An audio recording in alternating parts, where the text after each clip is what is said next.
Christmas, everyone. Today we celebrate the feast of the Holy Family. And if it wasn't Sunday and it was still the 27th, we'd also be celebrating our patronal feast, which is the feast of St. John the Evangelist, which is the patron of our parish. So we have a couple things. We have lots to cover today, so get comfy. I'm not going to be that long. So I was thinking of the story today of Mary and Joseph losing Jesus in the temple. And I have to tell you that I have a story that can relate to that. When I was newly ordained to the priesthood, my classmate, Father Dave Young, and I decided to go on vacation together. Because, you know, we were newly ordained, and, you know, it's a lot of stresses in the first few months of ordination. And we thought it would be necessary to take some relaxation and a break. And so we went to the beach in the middle of November. But it wasn't here. We went way down south. So we went to the beach, and it was very nice down there in the south as it was. And right before Advent, and the place where we were staying offered scuba diving lessons. And I thought, well, I said, Dave, we need to do scuba diving. And he says, I think that's a bad idea. And I said, I don't think it's a bad idea at all. One of the reasons I don't think it's a bad idea, by the way, folks, is I am perfectly buoyant. I cannot sink. I'm this close to walking on water, frankly. And not for the good reason of being holy. I'm just very buoyant, that's all. And so I convinced him of it, and we took the little scuba diving lesson and things like that, and then they were going to take us out and we're going to go scuba diving for real. And so Father Young and I went onto the boat. We got our gear on to each other, and the guy got our gear on ourselves, and we had this big tank, and we got in the water, and I remember that because I was so buoyant, he loaded my vest down with all these weights, and I sunk all the way to the bottom of the water, and I just laid on the bottom of the ocean there, in the Gulf of Mexico. And finally the guide came down and took some of the weights out of my vest, and you know what happened next? I floated right to the top. That's right. Now, he gave us instruction, the guide did, his name was Marco, and he said, I want you to make sure you have a buddy and that you keep eye on your buddy at all times.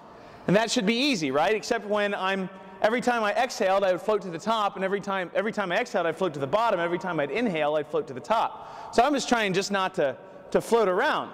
And I kept eye on my friend Father Young, and there's Father Young swimming around. There's all these pretty fish around and everything like that. And finally, I get kind of locked in on this one yellow fish that's like swimming right in front of me. And I completely lost track of my friend. And I look around, and he's not where he was. I look forward, I look backwards, he's nowhere to be found. I'm running out of air, and so because I breathe a lot, and so I surfaced, and I got back to the boat without my friend, and he says, where's your friend? And I said, I don't know. So he said, I'll go get him. Marco went in the water, and he swam around. I know what Mary and Joseph were feeling in the temple that day, because I was sitting on the boat thinking a couple of things. One is, I just killed my best friend. The next thing is, I just lost a newly ordained priest of the Diocese of Columbus. What am I going to tell the bishop? What am I going to tell this guy's mom? So I'm sitting there freaking out, and I just don't know what's going to happen, you know, because he was nowhere to be found. Finally, after about 10 or 20 minutes, my friend was found by the guide and brought back to the boat. He didn't talk to me for like the next day because he didn't really want to go scuba diving in the first place. And I can tell you that that was the first and also the last time I will ever go scuba diving. It's for some people, but it's not for me. And so he was kind of upset with me, but I was very, very grateful that the guide had gone to find him. And I was very grateful that he got back into the boat, and I was very grateful that everything had worked out the way that it did. Now, that feeling of kind of terror, that feeling of having done something wrong when I really didn't, even though I kind of lost my friend there for a minute, was overwhelming. And it's the same feeling that the Blessed Mother and St. Joseph had when they lost Jesus in the temple. And that story is so very important. In fact, today is so very important. There's a reason we celebrate the Holy Family. Because losing a child in a crowd is just but one of many experiences that every family can have. And here's what I like about the Holy Family, is that every human experience that is possible happens to the Holy Family. Think about it. We have an adopted son. So if someone is adopted, they can relate to Jesus. There's a foster father, or even a stepfather in a sense, in St. Joseph. There is a woman and a man who lose their son in the crowd. There is a woman who loses her son to death. There is a man who has a mission There's a man who has parents and grows up listening to them and trying to obey them. There's the relationship of the family to God and the relationship of the family to each other. There's pregnancy before marriage. There's children after marriage. There's the difficulties of being married. There's the priesthood in Jesus Christ. There's every single sacrament that happens through Jesus.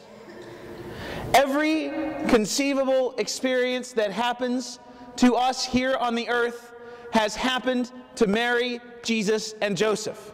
This is why we celebrate this feast today. If we have been lost, we know that we can be found. If we have lost, we know that not all is lost for eternity. There is great hope and great grace in seeing the example of the Holy Family endure the good times and the bad times. They even had to relocate and move from Israel to Egypt, from Bethlehem, from Nazareth to Bethlehem and Jerusalem and back again. Every conceivable experience happens to them. And so if you are going through a particular struggle these days, if you've lost a child, if you've lost a husband or a wife, because that happens again in the Holy Family, if you have to look for Jesus and your family in order that He might be in their presence, if you are adopted, if you have adopted, if you are a stepmother or father, every conceivable experience you may meditate on through the Holy Family and bring their experience and their grace and their help and their advice into your life right now. You see, our religion is not just some pie-in-the-sky thing that we do. It's not just some theory. It shows us how to live. It shows us how to cope with things. It shows us that, like Mary, we should take all of these things and hold them deep within our hearts. Because there are times in which, even in my life, I lose track and I lose sight of my best friend Jesus. And there are times in which I must go searching for Him. And when He says to us, "Why have you been looking for me? I have been here in the temple the entire time." And so no matter where we are in relation to Jesus, if we need to find Him, if we need to relate to Him, if we need to look to the Blessed Mother and how to be a mother or a spouse or a daughter, if we need to look to St. Joseph in order to understand how to be a husband, in order to understand how to be a father, in order to understand how to be a man or a woman of God, then we can do that through the lens of the Holy Family. And may their experience of Jesus Christ and grace, which is very common to us all, be close to your hearts during this Christmas season. And finally, a word about St. John. St. John is a very special apostle. We have a very, very special patron today on the 27th of December. He's there in the window, and every time I celebrate Mass, I get to look at the visage of St. John here in our rose window in the back of the church, as he looks at us, as he prays for us, as he intercedes for us. The most important image that I can give you of St. John is this, is that on the Last Supper, he reclines against the heart of Jesus. He, in the Scripture, puts his head on the most sacred heart of Jesus, and he hears it beating with love for him, with fire for us all. And he makes John the adopted son of his own Blessed Mother, the Virgin Mary. May we take the example of not only the Holy Family today, but of our patron, St. John. May we lay our head on the heart of Jesus Christ. May we hear it beating for us, in love for us, on fire, with the great divine love that we so desire and crave.